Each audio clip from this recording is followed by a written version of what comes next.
Come January next year, thousands of boarding students in Kenyan primary schools will be left staring in the cold after the government ordered the closure of 348 boarding public and private primary schools for failing to meet safety standards. In a statement, Education Principal Secretary Belio Kipsang says that a compliance assessment conducted in September and October established that some institutions contravened the provisions of the 2008 Safety Standard Manuals for schools in Kenya.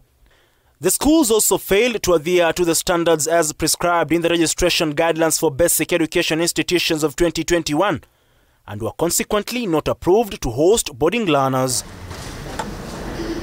In the circular dated November 27, Kipsang directed regional, county and sub-county directors of education to ensure the affected schools did not reopen their boarding sections come January 6, 2025 at the onset of Term 1. Kipsang says the education directors should ensure parents of the affected schools are informed in good time about the development for them to make alternative arrangements for their children.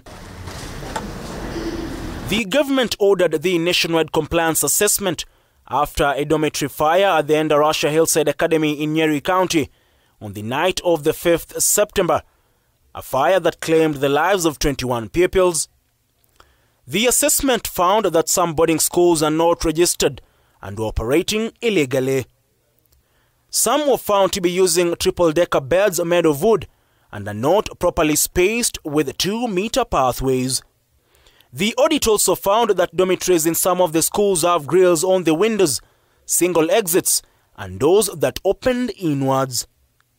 This makes the escape of learners in the event of a disaster like fire hard or impossible. The team also found that some schools had repurposed dining halls, classrooms, and workshops as dormitories without authorization.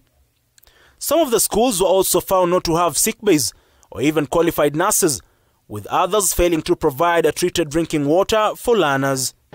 Honorable members, I now propose... Some also did not have patrons or wardens for boys' dormitories, while some had admitted boarders who were in pre-primary level, contrary to set guidelines.